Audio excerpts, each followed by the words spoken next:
Good afternoon, Fantasy Bay. Mike Williams here with another Week 9 game preview. And today we're going to be going over the 49ers versus the Cardinals. Let's get it started. All right, so we're going to start with Jimmy GQ, Mr. Handsome himself. I personally don't really think he's much of a fantasy option. I think he's a solid quarterback. Now, that's not saying that moving forward he couldn't be a quarterback play, but as of right now, I'm not seeing enough from him. He's averaging over or under 200 yards a game. That's not going to get it done. He had 2 touchdowns this last game, but before that, 0, and then 2. He is doing a fantastic job on the field, managing the game and doing what they ask for him, but that's not going to get it done in fantasy. We need touchdowns. We need yards. All right, so going down to the wide receivers, we're going to go to the new toy in town, Emmanuel Sanders. I am a big fan of Emmanuel Sanders. I actually really like him just in general. I think he's a great route runner and an excellent talent. They're starting to work him into the offense. He had 5 targets and 4 receptions for a touchdown. When teams move or when players go to new teams, that team tries to make them feel welcome. So I feel like touchdowns are higher in your first game. That being said, I do think that his target percentage will be higher than everybody else on the team other than George Kittle. So I think he's a good wide receiver 2 flex play. More of a flex play, though. All right, I'm not touching Dante Pettis or Deebo Samuel personally. That team does not throw the ball enough. They run all the damn time. They're pretty much running constantly, and then it's like, oh, now we're going to defend the run. Boom. George Kittle for 25 yards. All right, so now we're going to get to the running backs. Tevin Coleman, beastly game. 37 fantasy points. My man had 2 catches off 2 targets, but the thing that really did it in was those touchdowns.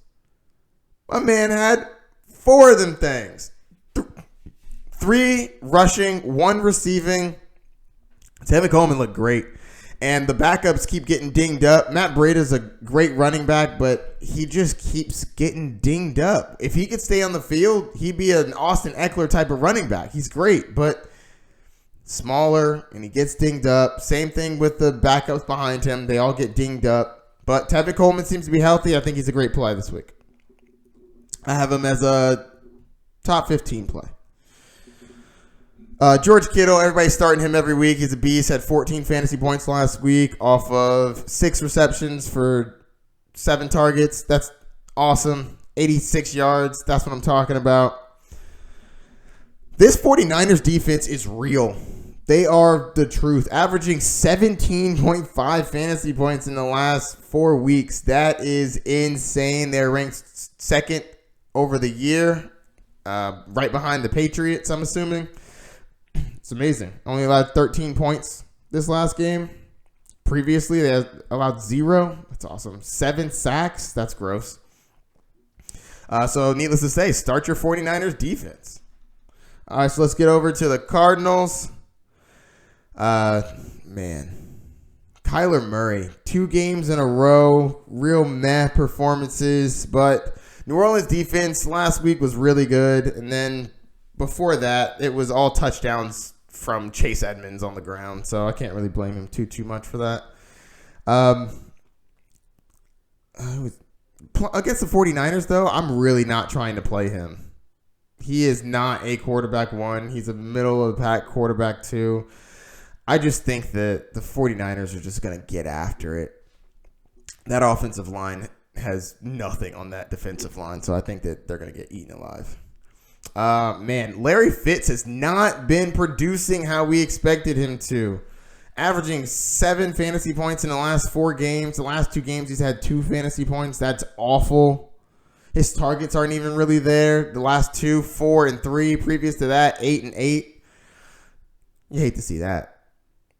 Targets is what you need to follow, and my man's not getting any targets, so he's definitely a bench for now. I'm not personally trying to drop him, but he's definitely going to the bench. Christian Kirk is back. My man's getting some love. 11 targets, 8 receptions for 79 yards. That's not bad. Not bad at all. I definitely and he also had a rushing attempt. Look at that. My man's getting in multi-facets of the game. 19 yards. I like Christian Kirk. I'm not trying to play him against the 49ers, but other than them moving forward, I think he's going to be a great play. Oh, David Johnson's dinged up. He's going to be a game time decision. I'm not sure if he plays. Chase Edmonds has already been ruled out, unfortunately, with that injury. So they just signed Kenyon Drake. So it looks like it might be the Drake show this week. Drake and Mostart. No, not Mostart. He's on the other team. But it might be Kenyon Drake. So I think he gets some love. I'm not trying to start him against the 49ers defense. Honestly, the only person I'd start in this game is no one from the Cardinals. I'm not the flyer on Christian Kirk, maybe, but definitely not Larry Fitz. Definitely not Kyler Murray unless you're super desperate. And that's going to do it for the... Oh, actually, just realized, did not give you the over-under. The over-under is 43, and the spread is -10 for San Francisco. Sorry about the sloppiness. That's going to do it for today, Fantasy Bay. If you have any questions, hit me up. Don't forget to like and subscribe. I'm out.